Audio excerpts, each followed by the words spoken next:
Hi,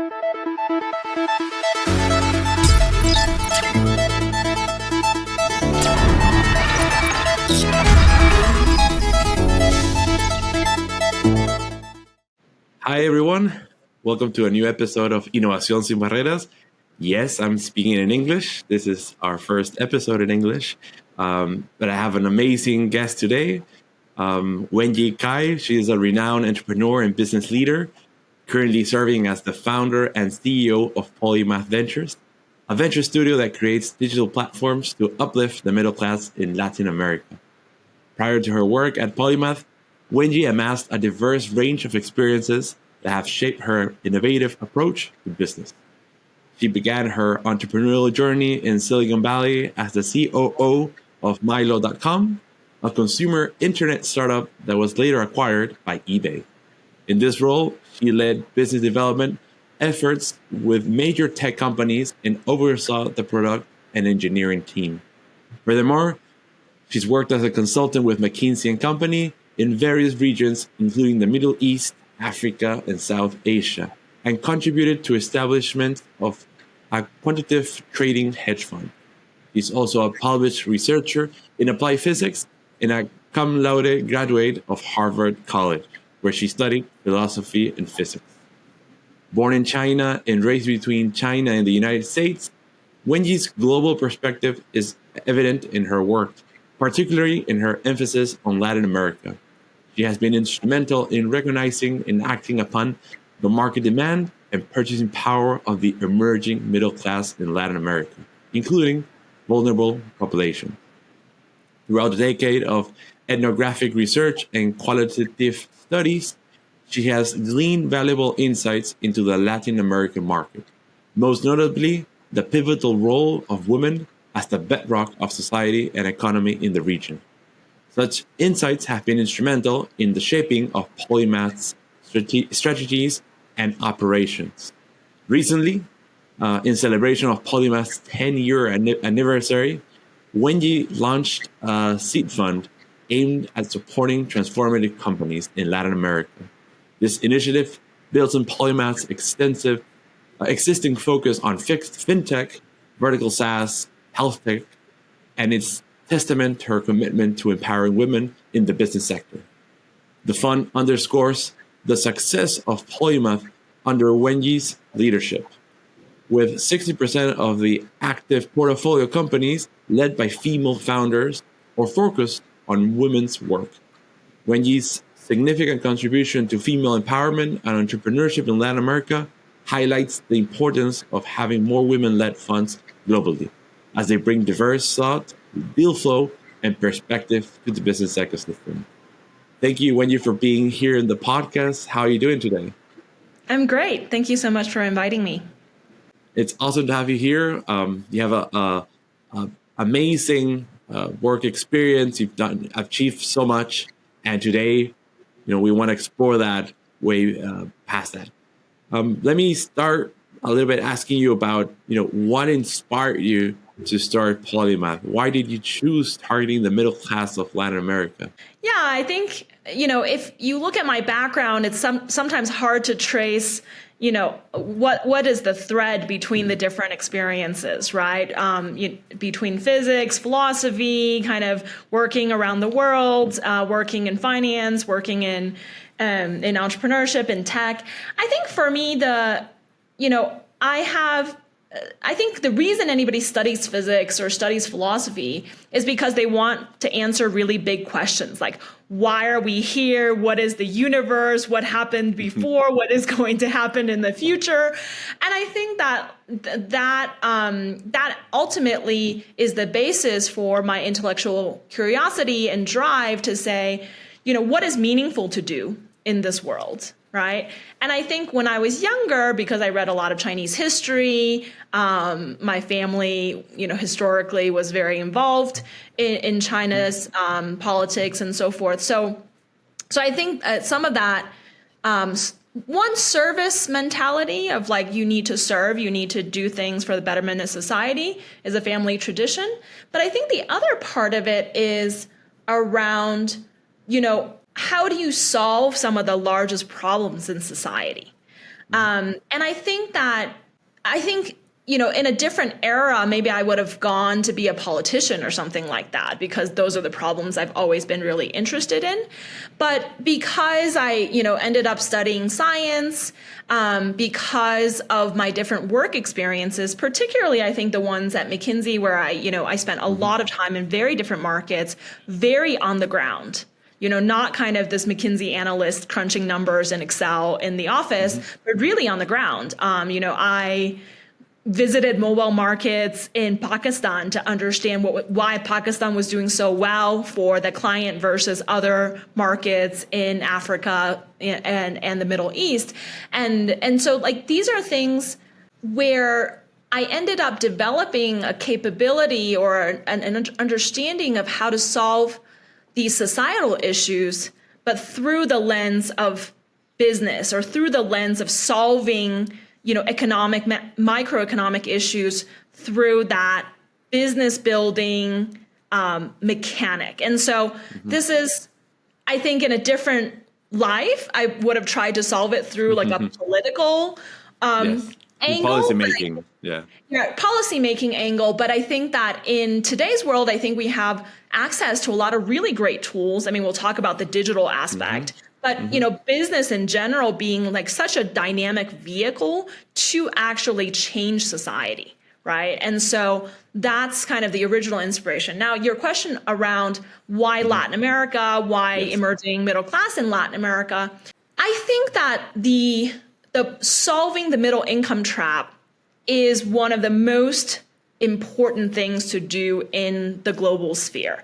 And what do I mean by the middle income trap? So in general, over the last 100 years, we've generally figured out, both theoretically and empirically, how to get countries from being poor to being middle income. But except for a few very homogeneous, small, for historical reasons, countries, nobody has gone from middle income to high income.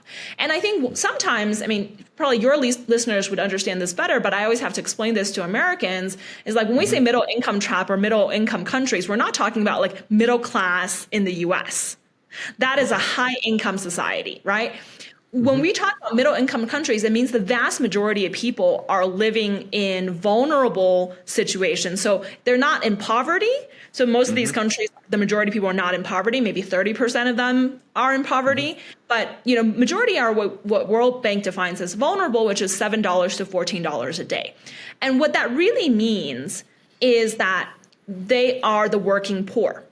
They don't have a lot of access to social mobility, access to goods like health, education, financial services, often is very incomplete or very expensive at low quality. And so why is this important? One is I think everyone deserves the right to build a prosperous life. That's what I believe. But the other one is societies that are this unequal often have trouble being democratic, having very kind of continuous, non-turbulent politics and so forth, right? It's all a cycle. So I think if, you believe that the world is a better place with stable, prosperous, democratic societies, then you have to believe that supporting the formation and growth of a proper middle class, not just the working poor, essentially, is important. Right. And I think Latin America, particularly, for better or worse, is kind of the poster child of the middle income trap, because it reached middle income earliest among the developing regions. It has basically stayed there in the last few decades. And so if you want to solve a problem, you kind of need to go to the epicenter and understand what is the problem and what are the levers to start entering the problem and expanding the solution.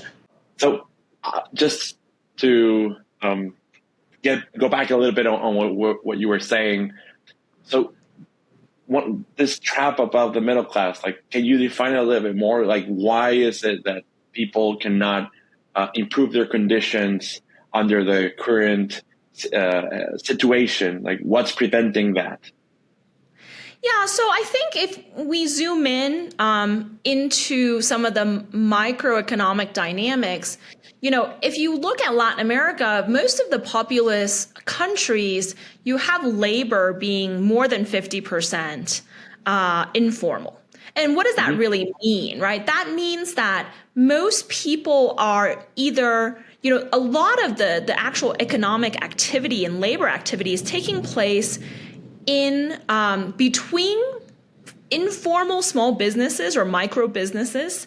People are, like the nice word these days is called solopreneurs, but like it's really that they don't have access to a formal job and they're just trying to make ends meet. So, I think there's this like romantic view of the tiendita in Latin America. Everybody's trying to build digital solutions for the tiendita, but it's I think that is a typical business, but that in this informal economy that serves the neighborhood and so forth, but that transpires for everything. That transpires for the tailor, for the butcher, for somebody who is fixing your house, and so, I mean, these are fairly unproductive businesses, which means that they're not going to give very high quality employment. You're not going to earn a lot from that, right? And so this is not.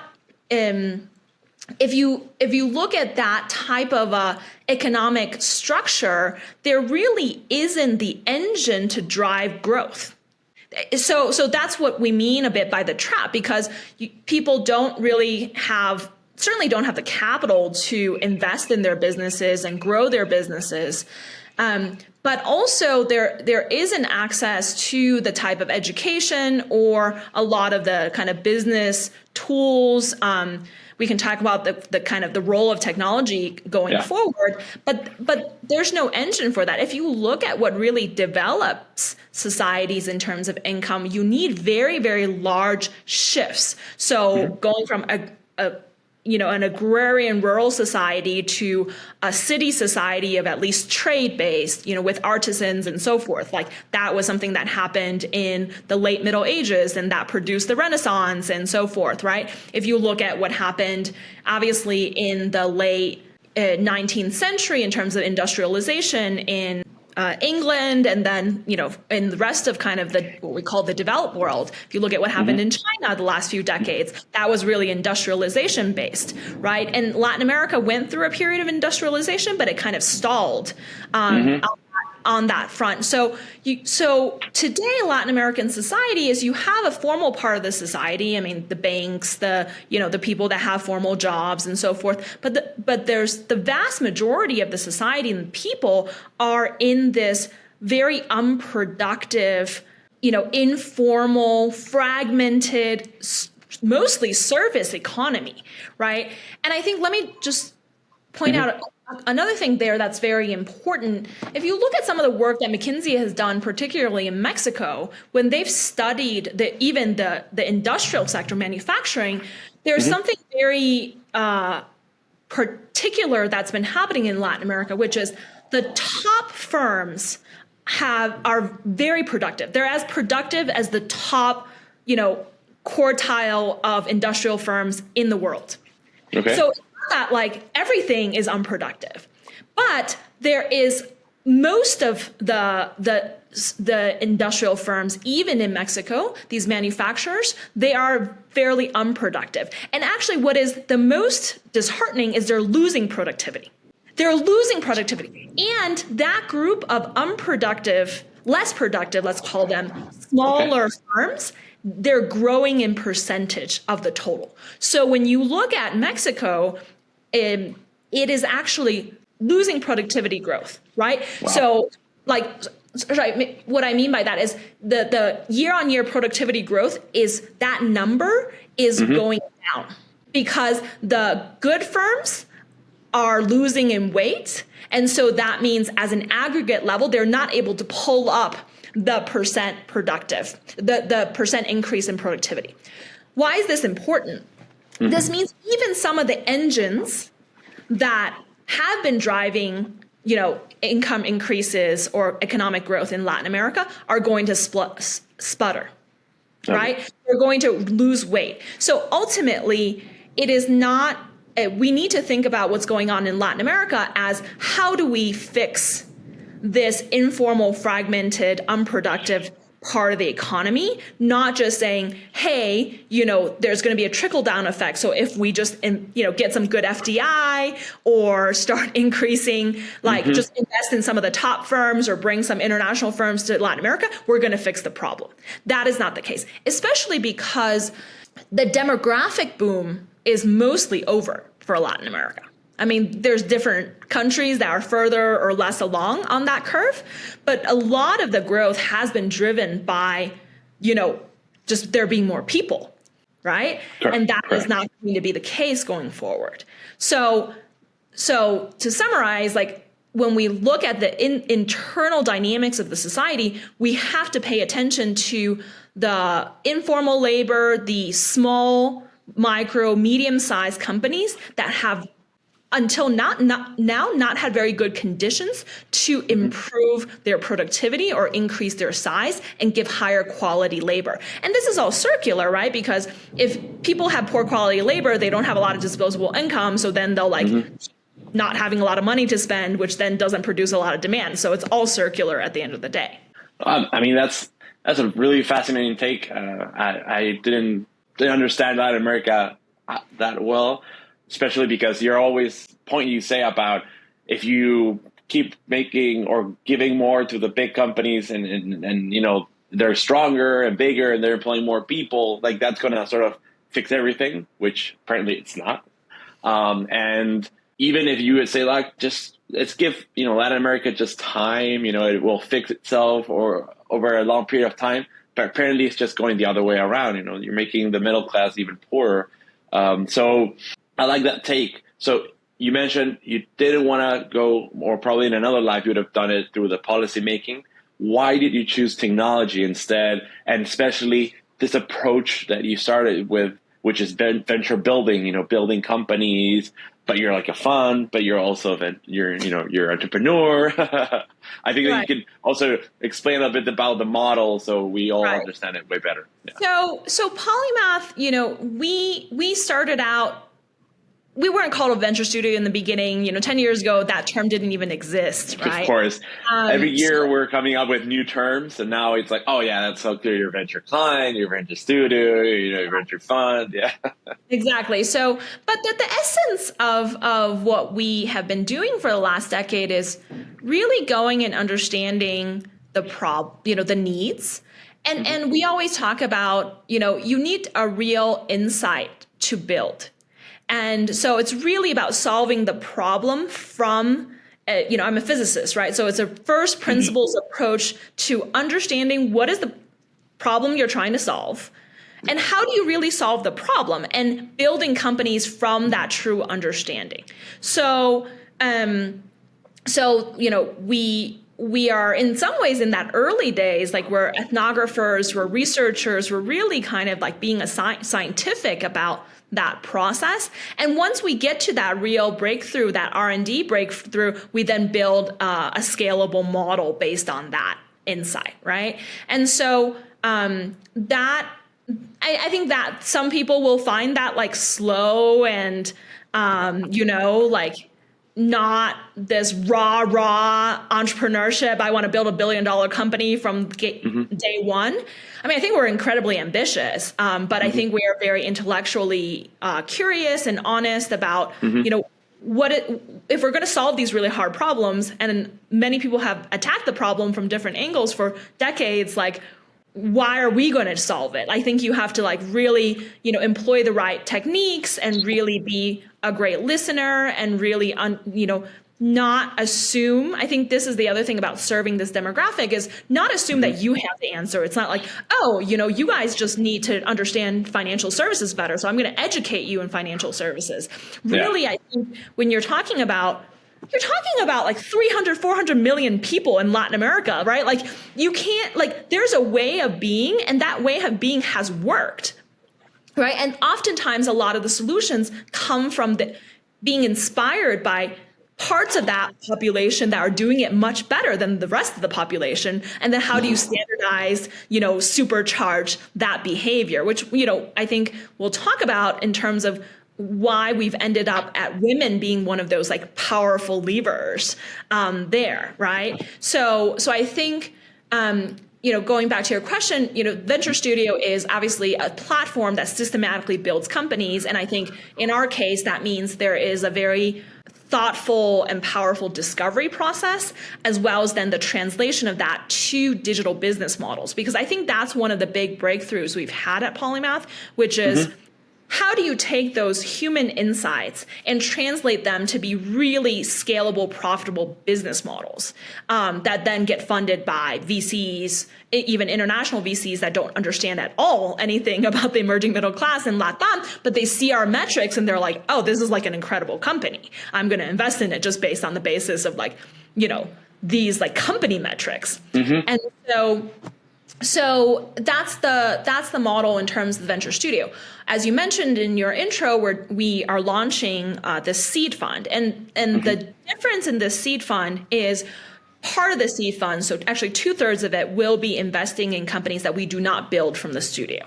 The thesis is still the same. We're still focused on emerging middle class. We're still focused in a lot of these sectors/business models that we have come to understand very well. But we acknowledge that, the ecosystem has evolved and there are founders and entrepreneurs that don't start from within, but we would love to be backers of them.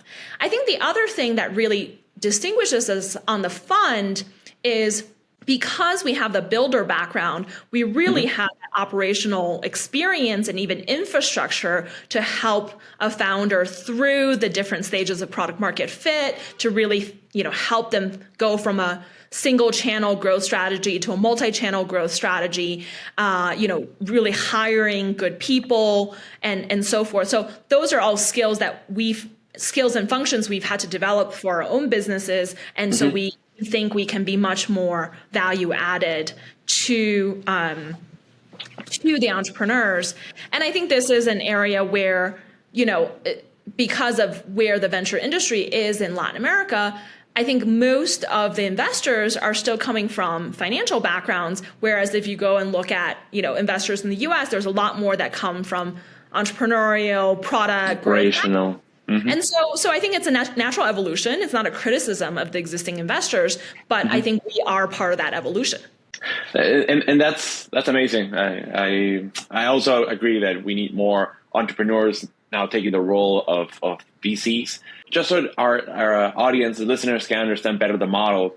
So the typical, model of starting a company that you would hear of someone doing a startup is this group of founders, they identified a problem, they came up with a solution, they built the technology, and they're, commercializing it, raising money and so on, and growing, scaling, and eventually doing an IPO or some sort of exit.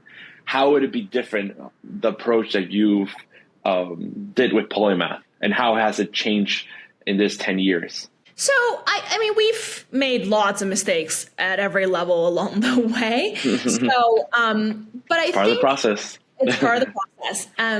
But I think, what I think we do differently than the typical startup process. It's actually more textbook if you really kind of think about it. But I think like 99% of founders don't actually follow the textbook. A lot of times founders start with the solution. They don't start with the problem or the insight. And so what often happens is people say like, I want to start a payments company, right? And then they build it, they build an MVP, hopefully. And then they realize, wow, this solution is like only 20% better. Or 50% better than the existing offering. And so then I need to spend a lot of money acquiring customers. And then eventually it's really hard to get to product market fit, right? Because I do a ton of optimization and iteration, but I never quite get there. And I think we start with saying, where is there a population of people who are massively underserved, like massively underserved. And what is our insight about being able to build a solution that will quickly, with like one or two features, build a 10x better solution, right? So let me give you an example of this. These micro entrepreneurs are massively underserved in terms of financing, even though microfinance banks are all over Latin America, but they're very underserved. And by traditional banks and by these microfinance institutions. That's why in Latin America, in almost all the countries, the number of informal loans is 2 times the size of formal loans.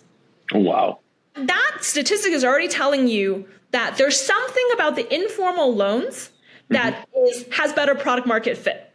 Even though we all know that the interest rates of the loan sharks are really high. Yeah. That's 20% a month. So, like compounded, which is usually what they do, is like 800% a year, right? Like, wow. So there's something, so you have to ask the question of like, what does the informal loan offer that the formal loan doesn't offer? Is it that they just don't have access to the formal loan and that's the issue? Or is it something else? And so I think what we did when we went into the problem is we said, okay, like, how did these people really behave in terms of financial services? And we started discovering that, trust was such an important trust and flexibility were such an important aspect of how people wanted to engage with financial services. And neither of those two things they would get with formal institutions, right? Even these microfinance institutions that were supposed to be serving the population. And so here we saw a problem. And then that's the problem identification, but that's not enough to start a company. What you have to do then is to say, like, what would a solution look like? Like, we're not going to go and be like a digital loan shark, right? Like, I want to tap that 800 a year percent loan. Well, some of these online lenders really are digital loan sharks, to be very honest. You're not really fixing the problem; you're just taking advantage of it. Yeah, that's not the purpose. I think everybody does their own thing. Like, I'm not criticizing it. I think there's businesses that are, and successful ones that have been built that way, but it doesn't solve the problem we were trying to solve, right? And so what we discovered was there were these people, and they were mostly women, who were seen as financial advisors in their communities, right? And they were like, sometimes it's not that they had a lot of money, like maybe they owned a bakery or they were the secretary in an office, but they were like the trusted advisor that people would go to for financial advice because they've done well for themselves, they're good listeners, they're like, and what we realized was these people played very important roles. They were sometimes lending off their own balance sheets. They were organizing savings clubs. They were giving just advice because they, some of them, like the first woman that we met, her name was Zunilda, and she was a hairdresser. So very lower middle class status, but she owned 2 apartments on mortgage that she rented out for income. And she was in the process of buying a bus for creating that rental income for herself. So very sophisticated, right? Yeah. For very entrepreneurial.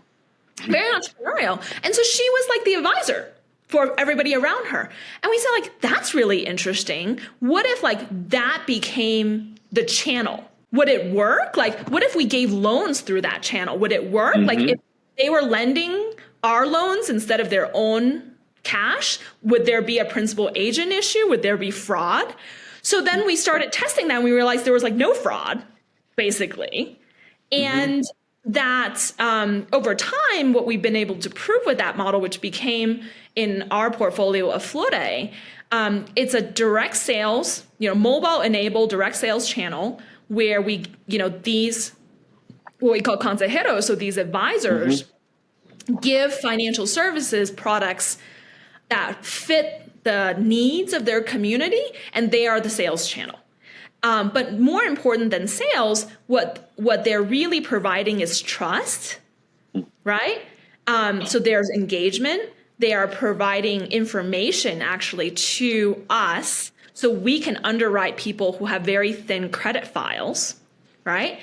and they're actually very helpful with collections. So if you look at a equivalent of a microfinance loan at a Flore, we are able to, the productivity essentially is that we are 5 times as productive as traditional microfinance. Wow. That helps us give the loan at half of the interest rate of traditional microfinance. Okay. Which is very important. That means there's already a really good improvement while still making it a viable business. Exactly. And there's a couple other things that are really interesting. Our risk is 45% lower than microfinance. Oh, wow. So what does that tell you? That is telling you that these people are helping us access very good clients, and they're keeping them good, right? And the other one is 65% of the people that we give productive microfinance loans to, they have never taken previously a microfinance loan. So the capillarity and reach is more than the you get a untapped market, a huge untapped market. And so I think you asked the question of how are we different? I think that the ethnography, that true discovery process, and the willingness to kind of be inspired by these very complex, actually human behaviors, and then translating that into the digital model and into a scalable kind of business and financial model. That's a process that we are very methodical about doing. We're very, and we've been very successful over and over again in truly bringing innovation to these very large sectors, right? And so we do much less copycatting. It's not that we are not inspired by other models, but because we are methodical about what is the problem, what is the insight that points to a viable solution, and then how do you think about testing the biggest risks. So in the case of saying, hey, maybe the inspiration was, hey, these advisors are interesting, these women are interesting, can we make them into a channel? But the first thing you have to test is is there going to be fraud? And the second thing you need to test is how big is their network? Because if their network is one person, then it's not that economic for me to recruit them, right? So there's all of these key questions that you're iterating and testing through, rather than saying, I'm building, this is a solution and I'm building it from the beginning, the entire mold, the entire system. You have to kind of test and build pieces of it over time. But that can translate into a super ambitious project that transforms the entire industry. I love the approach that you guys have, because if you're an entrepreneur and you're building a company, you're focusing on one specific problem, and then you're working on that for the following 10 to 15 years or so. Polymath, what it's doing is you're becoming really experts at this initial stage of really understanding different problems in that specific sector, and then improving that muscle of how you approach these problems, and how you build the teams, and how we execute, and then you start new ventures to continue supporting more problems in society, and then you bring in a team to execute the idea. So I think that's a very interesting approach. And has it changed in the past 10 years, or what specifically you think was an improvement on the model? I think there's been some important evolutions, and I think it continues to evolve in these directions. The first one is, the entrepreneur, right? So despite our very methodology driven approach, it still comes down to the entrepreneur. Yeah. Right. So for us over time, I think we've evolved much more towards the entrepreneur is either a business designer that comes from within, or they're an entrepreneur in residence that we essentially kind of go through this entire process with. It's not that we're doing it and then once it's done, we hand it over to somebody. So it's really kind of accompanying and supporting the right founders through this process. So I think that's one very relevant component of the evolution. And if you look at the fund, we estimate that most of the builds will be with entrepreneurs in residence. And today, the ecosystem offers more second-time entrepreneurs and so forth that we would love to build with. I think the second piece of the evolution is, I think Damien was on the show talking about product market fit at some point. Yes. We are obsessed about product market fit. And we, I think a huge part of, besides the discovery part, which we talked about before, I think a huge part of what we as a platform do is force pivots and iterations on product market fit quickly. Right. So a lot of times what happens with an entrepreneur is like, you know, they have an initial idea, they have maybe some like initial traction, like good MVP, and then they like go down that route for 2 years before pivoting. Right. Yeah. Because the feedback from investors is always like a little bit lukewarm. Nobody really tells you exactly what's going on. And like, you don't like, so I think for us, we have a very particular, what we call learning cycles around product market fit. And so that forced speed of saying like, what did you think was going to happen? Did it really happen? Why is that? Is that a false negative, or is that a real negative? So like, you know, and so, you know, you have a lot of these companies in our portfolio that become very successful companies that went through 3-4 pivots, but in a very short amount of time, like in a span of a year and a half, you know, you're pivoting that many times, which I think the average entrepreneur just does not do, because there's not enough of that, like forced, the cycle of testing and validating. Exactly. The forced testing and forced kind of like, no, let's face the mirror. Is it really working or not? Right. And if it's not working, what is working? And is that worth pivoting into? And it's great because, you know, the faster you do this, the less money you're spending and the faster you're reaching to the final outcome. Exactly. So, I mean, a lot of times most companies die because they run out of runway before they find product market fit, right? And so that's what the building process, I think, has really taught us. And I think the reason that transfers over to the fund in such an interesting way is I do think truly at seed stage, you know, the companies are not at full product market fits. And so I think there's a lot of guidance and support we can give the founders for going through that process. And so, I mean, I think oftentimes it's such a waste because you have great founders, they have some good initial insights, but then like, you know, can that iteration process be fast enough? It's never going to be smooth because it's always very like non-linear, but like, can it be fast enough and intentional enough to get to that product market fit before you run out of money? Yes, that's completely agree. So now a little bit just for wrapping up the conversation, I would love to double down on how Polymath goes, or the Polymath approach to impact. You know, what kind of impact are you aiming to create with Polymath Ventures in Latin America? Can we go more into the details?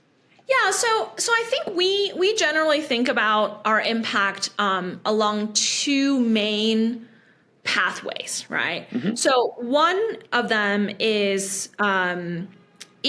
you know, very much based on what we were talking about in the beginning of the middle income trap. So it is about reducing inequalities and creating better income opportunities. And how do we do that? So, you know, I think there's 3 different ways of doing so. So you can call them 3 theories of change within that pathway.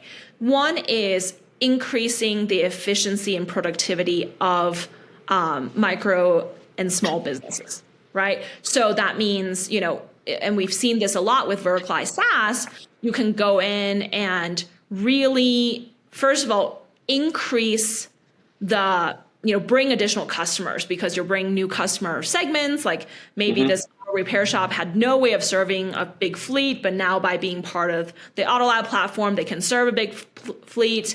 And also a lot of times, if you look at these fragmented small businesses, they didn't really have access to customers outside of the neighborhood or outside of their existing geographic or like network proximity. And I think digital marketplaces give a lot of interesting access and expanded access. And expanded reach, new segments of customers. I think there's a lot to do on the software side in terms of increasing productivity. So like lowering procurement costs, increasing a lot of efficiency. And I think that all results in very powerful numbers. So if you look at, AutoLab is our verticalized SaaS for auto repair shops. For an average shop in Colombia that's with Autolab, their average monthly income can increase by 700, it's 7x's, so increases by 600%. That's a lot change. And this is, this is for like mature shops. So maybe they've been with us a couple of quarters, but that's like 50% of the shops in our network we produce that kind of outcome for. So these are not incremental. And this is the thing. It's like when we talk about PMF, product market fit, like what's a 10x better product? Like that's a 10x better product. In the same way that, getting a loan at half the interest rate is a 10x better product, right? Yeah. So I think that that's one of the things is increasing the productivity and efficiency and the income of these small businesses. And because they're micro and small businesses, that translates immediately to how much they can pay their employees. The trickle down is very immediate, essentially. They can hire more mechanics, they can, all this kind of stuff. It's very direct. The second part of that is just creating direct income opportunities, right? So, we have a business called Elena's, which is digitizing direct sales. The average Elena seller, and that's just the average, not kind of the top sellers. The average Elena seller sells 4 times as much products or like pesos or whatever you want to call it than a traditional direct sales seller because they're using mobile, they reach more people, they have access to a bigger catalog, they don't have to take inventory risk, they don't have to take credit risk. And so that's these things can be, so it's either about impacting that small business productivity or it's about direct income opportunities to individuals. And then the last one is around much better higher quality, more affordable products. So we talked about the loans at Aflore. We have a company in Mexico, which is focused on out-of-pocket surgeries for middle class. And, those surgeries are at more guaranteed quality. And we are, it's not a very old company. It's still a company that's in the seed stage that is consistently giving at least 20% savings to people on that. And so these people are very price sensitive. Like what we saw with the 20% price drop, the conversion rate increased by 3 times.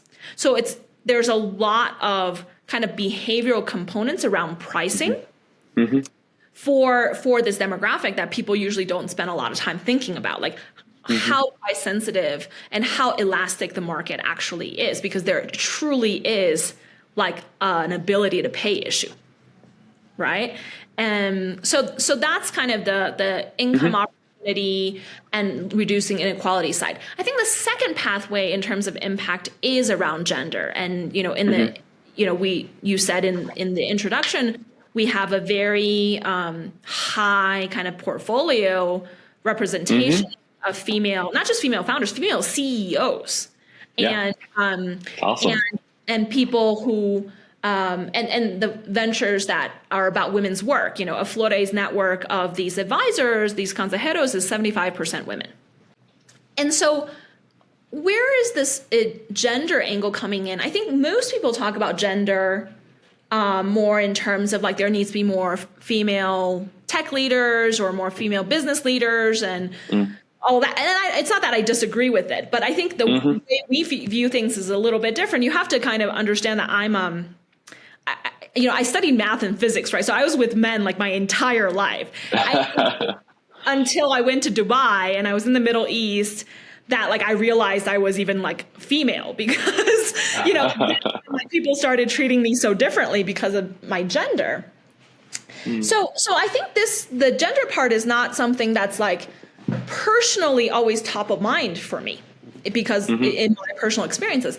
And so when we started out at Polymath, we certainly were not starting a gender fund. We were very focused on this emerging middle class demographic. But what we started to see is that, in our population, female head of households is basically majority. Actually, Latin America, even statistically, has much higher female head of household than the rest of the world. Right? Wow, that's interesting. Didn't know that.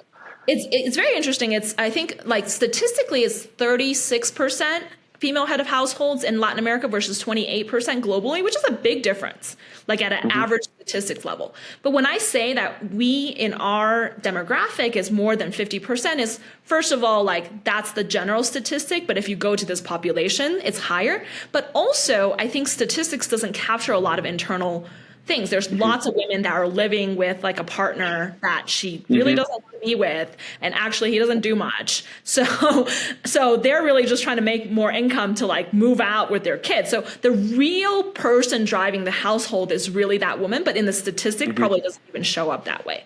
So these women really are the bedrock of this population. They are very often the business owners of these small businesses. And like I think most people in Latin America would experience that, right? And they are much more responsible. You know, if you look at credit behavior, they tend to pay 20% better than men. That's a big difference, right? So I'm not trashing on men here. I'm just saying like there are. I'm gonna stand here and defend all the men in the world. We should be better payers. You know, we're losing. but what I'm trying to say is they are. I think women in this, particularly this segment of the population, have had to become really the bread earners and the responsible decision makers. Actually, 70% of household expenditure is women controlled in Latin America, right? So these are very important. Very important players in the ecosystem. But I think the thing that's interesting to note is this. We talked about every big economic change needs a significant human behavior change, right? We talked about like agro societies to merchant artisan societies, non-industrial to industrial, and all this kind of stuff. What is the engine of change for this demographic in Latin America? We've actually, not intentionally, but over time, identified that women are the ones who are often very motivated to have additional income sources for their kids, for themselves to be independent. They are usually very, very good small business owners, right? So we've identified this like engine of energy in this population that want better lives for themselves and their families. And they're incredibly resourceful. They're super gritty. They're super sophisticated sometimes in finances, right? And so I think these digital platforms often are super powerful weapons for them to like realize that potential. Run ahead, right? So we have, one of the top sellers at Elena's. She was unemployed, was a new mom, was in a lot of debt when she joined Elena's, and she literally couldn't do traditional direct sales because traditional direct sales makes you at least buy the products that you're going to sell, and she didn't have the money to buy it.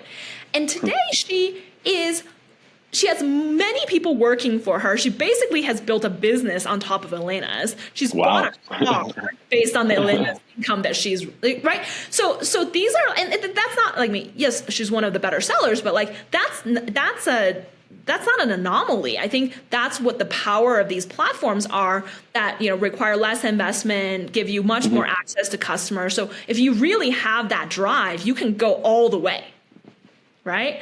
And so I think the gender angle for us is really that because women really are the social and economic bedrock of this part of the population, if you are intentional about empowering that, that can give you a lot of that engine for growth for your startup and for kind of how this part of society can be transformed. I mean, it's perfectly clear, now, I understand why, the particular focus, and it's all based on what you say. You research all this space, so what is, who are the actors that are moving most of this society. So why not focus and provide all the tools and resources necessary, because they're going to be the ones that are going to pull up everyone. around Right. them. It's not the large corporations. It's actually this, specific segments within this population that we need to empower. And that's amazing because, we usually don't have that picture brought to us very often. It takes conversation like this to change our perspective and see that we're different. We're not like in the US, we're not like in Europe. You have to really understand. And that's why copycat startups don't work that well, because you need to understand where you're working at. You could, maybe copy some business models or some tactics and stuff like that, but not 100% works. So, no, I mean, that's amazing. So just now for closing the episode, I have just a couple more questions. And the first one is about recommendations. What book, series, movies would you recommend entrepreneurs or just people that want to understand way more the space you're working in? So I'll give two recommendations, one that is completely unrelated to my work and one that is related to my work. Cool. The first one is, I'm a big history buff. History was my first love. And one of the most impressive writers I've ever come across is a Canadian named Will Durant. And he was a philosopher and a historian, and he spent his life writing an incredible series called The Story of Civilization. It is like 13 volumes. Like, I haven't even been through it completely. So that's But my recommendation is a book that he wrote after he wrote this entire, encyclopedia-like series, and it's called the Lessons of History. And it's a very short book. It's like, a few dozen pages, and it's just phenomenal to read someone who's that smart and that eloquent synthesize his decades of work around the history of the world into the lessons of history. So it's one of my favorite books. And the second recommendation is actually a book on the history of Latin America. It's called The Forgotten Continent. And it was written by a former editor of The Economist that was stationed in Latin America for many decades. And I think it's a history of Latin America. It's a more political, but also macroeconomic history of Latin America. And I think for lots of people, I mean, I think even Latins, I think a lot of that history is not super clear because people tend to get very stuck in the political turmoil of Latin America and not really understanding what is the macroeconomic conditions of evolution. Of course, the politics matters, but in Latin America, I think a lot of times people understand it purely through the political lens and not through the economic lens. And so I couldn't agree more. Exactly. Living here in Latin America, that's you summarized it perfectly. And even though there's lots of depressing aspects of Latin American history, I was actually more optimistic after reading that book because at the end, Latin America is relatively early in its geopolitical evolution. Right. And so we should be patient and we should believe that there's many things to do rather than say like, well, it's always like this is Latin America. It's all these cycles. Let's just kind of take our money and leave. So that's one of, that's something that I think is really important because coming more, from being Chinese and that Chinese mentality. And I also have a lot of Indian friends and more the Asian mentality. It's one of the things that always is a little bit difficult for me for Latin America is so many of the talented people in Latin America leave. Right. Yeah. And best talent, find, better opportunities somewhere else. That sucks.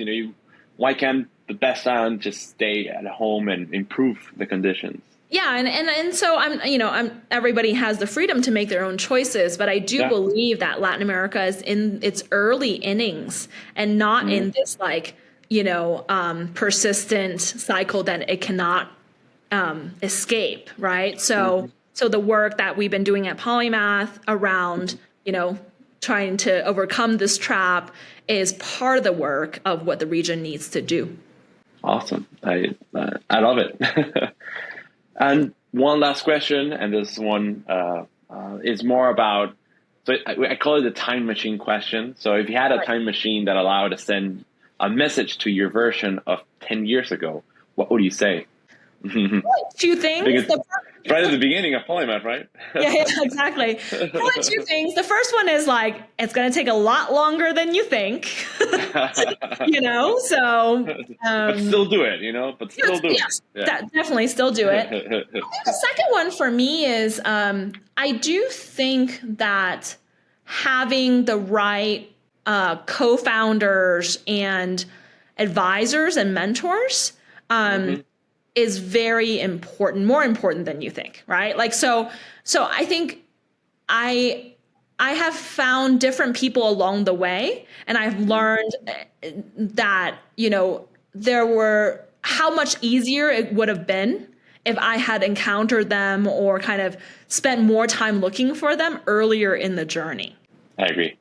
That makes a big difference. You can learn about their own experience, their knowledge they've been putting all in together, and you can, they're more than willing to help because they want to see other people succeed. And also, if you're sharing the same goal, why not, go together and do more.